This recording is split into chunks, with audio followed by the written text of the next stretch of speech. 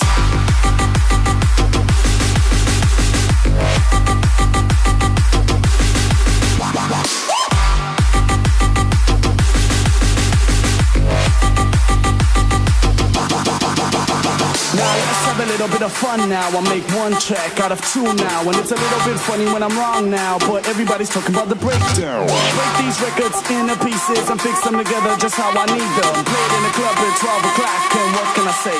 Party non-stop.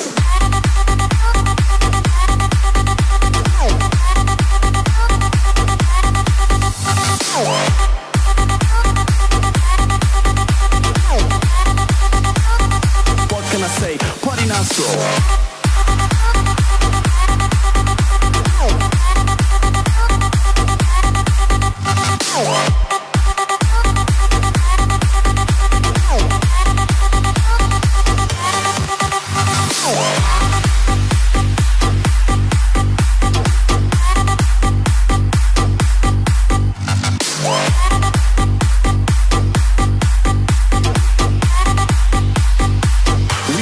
Nightclub kings.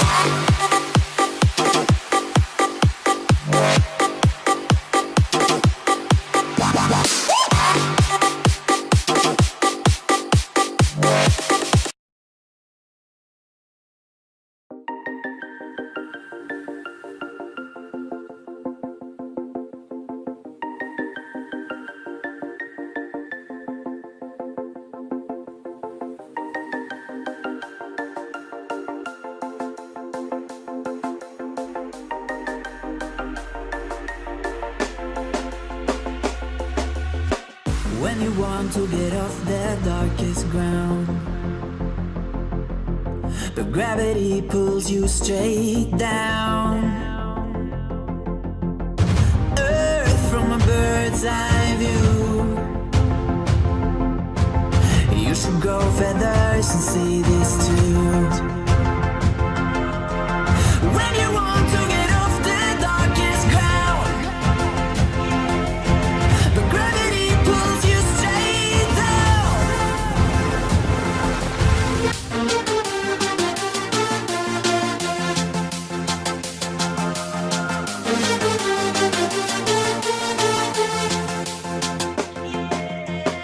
When you want to get off the darkest ground, but gravity pulls you straight down.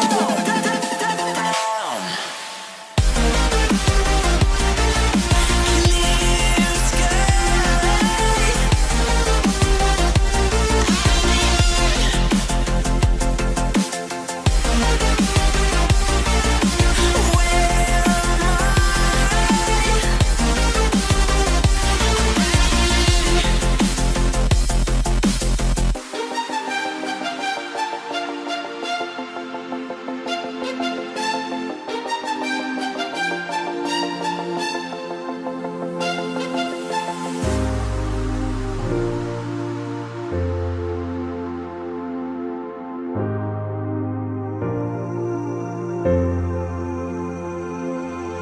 Where am When you want to get off the darkest ground, but gravity pulls you straight down. Earth from a bird's eye view. You should grow feathers and see this too. When you want to get off the darkest ground, but gravity pulls you straight down.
And you make me feel like